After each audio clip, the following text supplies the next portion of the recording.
अधिक मास पुरुषोत्तम मास महासिरत कथा पाठ 6। पाठ 6 एक विधवा स्त्री और पुरुषोत्तम मास की कथा।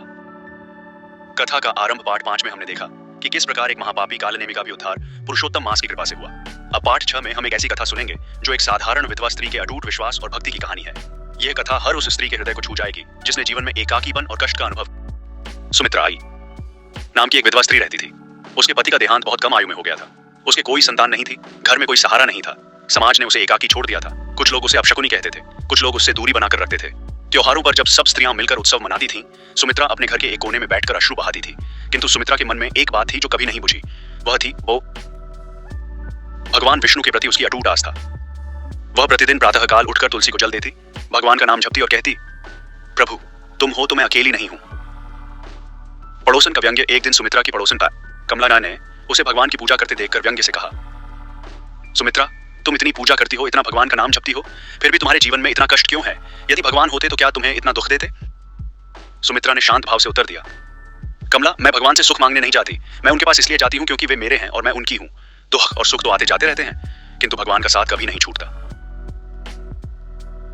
कमला चुप हो गई, किंतु सुमित्रा के ये शब्द उसके हृदय में उतर गए। महात्मा का आगमन। कुछ दिन पश्चात गांव में एक महात्मा पधारे।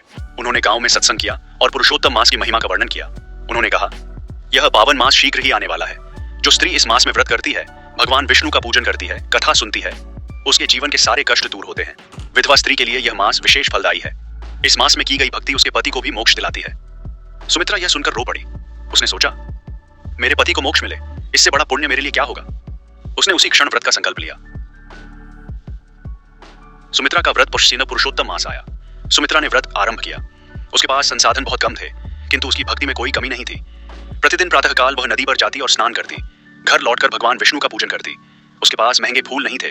वह वन से साधारण फूल लाती और प्रेम से भगवान को अर्पित करती। सायंकाल वह दीपक जलाती और भगवान के सामने बैठकर कहती, प्रभु यह दीपक मेरे पति की आत्मा की शांति के लिए है। उन्हें मोक्ष दो। मेरी चिंता मत करो, मैं तुम्हारे भरोसे हूं। परीक्षा की घड़ी व्रत के मध्य में एक दिन सुमित्रा के घर की छत टपकने लगी। वर्षा हो रही थी। घर में पानी भर गया। सुमित्रा के पास मरम्मत के लिए पैसे नहीं थे। वह उस रात भीगते हुए भगवान की मूर्ति को अपने आंचल से ढककर बैठी रही। उसने रोते हुए कहा, प्रभु मैं नहीं जानती कि यह कष्ट क्यों है, किंतु मैं यह जानती हूं कि तुम मेरे साथ हो, बस यही काफी है। उस रात सुमित्रा की पड़ोसन कमला ने उसे इस हाल में देखा। कमला का हृदय पिघल गया। उसने अपने घर से सुमित्रा के लिए भोजन लाया, छत की मरम्मत में सहायता की और उस रात सुमित्रा के साथ बैठकर भगवान की कथा सुनी। यह पुरुषोत्तम मास का ही चमत्कार था कि जो कमला कभी सुमित्रा का उपहास करती थी, वही उसकी सबसे बड़ी सहायक बन गई। स्वप्न में पति का दर्शन। व्रत के अंतिम दिन रात्रि में सुमित्रा को स्वप्न आया। उसके स्वप्न में उसके पति प्रकट हुए। उनका मुख अत्यंत शांत और तेजस्वी था। उन्होंने कहा, सुमित्रा तुम्हारी भक्ति और व्रत के प्रभाव से मुझे मोक्ष की प्राप्ति हुई। भगवान विष्णु की कृपा से मैं वैकुंठ पहुंच गया हूं। तुम्हारा यह त्याग और प्रेम व्यर्थ नहीं गया। तुम्हारे जीवन के कष्ट अब शीघ्र दूर होंगे। भगवान तुम्हारी रक्षा करेंगे। सुमित्रा की आंख खुली। उसके नेत्रों में अश्रु थे, किंतु हृदय में अपार शांति थी। जीवन में परिवर्तन। उस व्रत के पश्चात सुमित्रा के जीवन में धीरे धीरे परिवर्तन आने लगा। गांव के लोगों का व्यवहार बदल गया। जो लोग उसे अपशकुनी कहते थे, वे अब उसके पास आशीर्वाद लेने आने लगे। उसकी भक्ति और शांति से प्रभावित होकर अनेक स्त्रियां उसके साथ पुरुषोत्तम मास का व्रत करने लगी। सुमित्रा का एकाकीपन समाप्त हो गया। उसका घर भक्ति और सत्संग का केंद्र बन गया।